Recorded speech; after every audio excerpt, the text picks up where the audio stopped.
Oh, how you doing? What's going on there, guys? My name is Pone. Hopefully the Battlefielders are doing great today.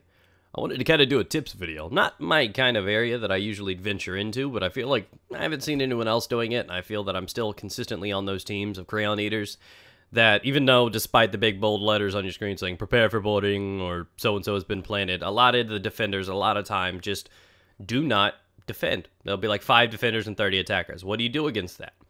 So the purpose of this video is to kind of teach people how to defend, take advantage of certain head glitch spots, and even to attack, because sometimes you do find those teams that have just their entire team in the defending area, and it's just really hard to get in there. There's just so many people shooting at you. So hopefully these tips are valuable for you. If you do enjoy them when it's all said and done, let a brother know. Let me know if you want something else like this in the future. So we're going to dive straight in today talking about defensive, because that's the place I think that most people need work on.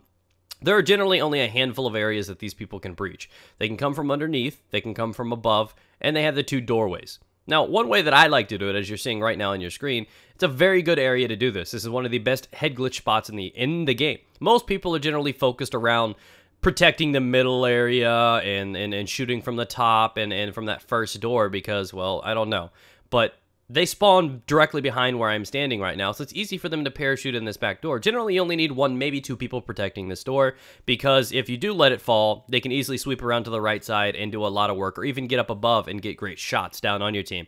It's sadly one of the most vulnerable areas in the map, and not enough people show attention to it. The other glitch spot right here is the one that I'm at right now. You can get a little bit of vision on that, but you're kind of vulnerable from that. But it's one of the best ways to lock down that ramp when they are flooding down, or if they're actually on the objective. It's one of the few ways that you can do that and take advantage of the defending spot. So outside of what I just showed you, the only other beneficial area in that first MCOM is where I first initially laid down that Claymore. It's easy to shoot people off of that back ramp. So easy and convenient to build up kills that way. Now moving on to the B objective, you're going to see right now the first perfect head glitch.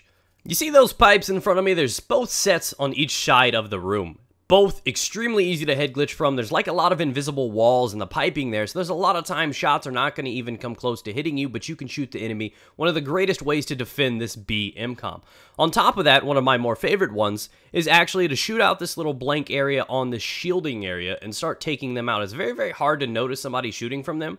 I decide to go with an LMG, or if I feel like doing it, another great way to do this is load up on recon, put a carbine on, and put a motion sensor in one corner to make sure you don't get flanked, and the other one needs to be protected by a claymore or some sort of explosive.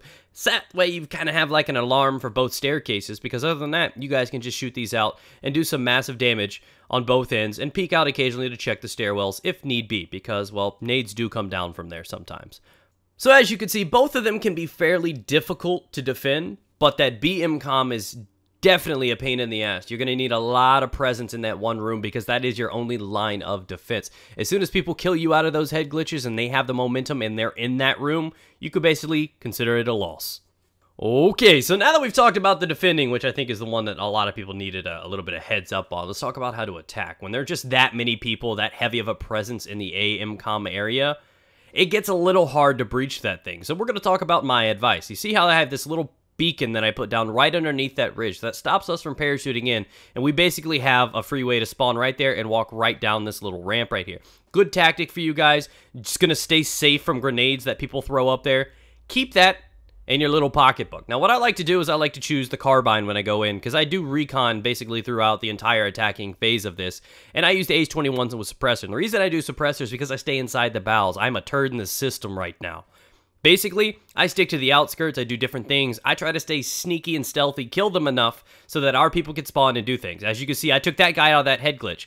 If you lose one significant area of this map, you can take them out from the inside. You just gotta find where they have the least amount of people and the least amount of presence, and you take that out.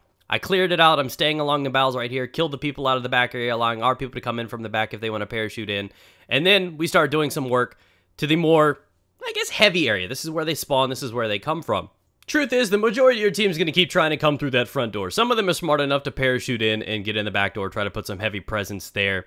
Generally isn't too reliable. You're just going to find most of them coming to that door, or they're now learning that they can go up top like I did before.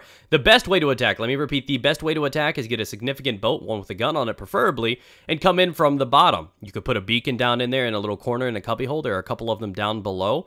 hiding behind one of the barriers, you're generally not going to have anyone down there, but when you do, you have a boat with a gun on it, and it does things like shoot people.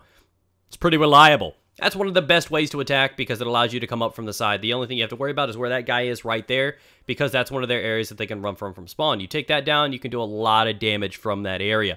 On top of that, one other thing that I have to kind of emphasize on right now. Remember how I said that the BM comm on defense has got a lot of head glitches? Well, head glitches aren't good for people that don't have cover themselves, so attacking this one can be a little rough if they have a heavy presence in that B engine room. Now, I'm going to teach you how to kind of counter that. Now, what I normally do, even though I don't do it in this video right here, I usually rotate over to the Assault class. I put M320 smoke on, and I put on incendiary grenades. The reason I do this is because the M320 allow it to bank around and ricochet down the stairs without me being really vulnerable, but it puts up a kind of shield to allow me to go down there and kind of herd them around. Like I said, they have those head glitches behind those pipes that are very, very rough to get people out of unless they're being overwhelmed by multiple enemies, and that's not always the fortunate case. So sometimes I use an incendiary, throw it right behind there after I've covered myself with smoke, and it pushes them back into the engine room. If they're forced back into the engine room or forced to come to the stairwell, we can actually shoot them. You funnel them around, you control them, you herd them like sheep, and you got some good things. One last little bit of advice: when you have it planted, you know they come from those two doors from spawn. Head glitch the computer. And I know that sounds really, really funky to do, but you're going to see it right here, and I love doing this. Tilt and tilt and tilt and tilt. We're doing it together. High five, burn calories. Have a good day, guys. Do me a favor, frickin' use these. Please. Please.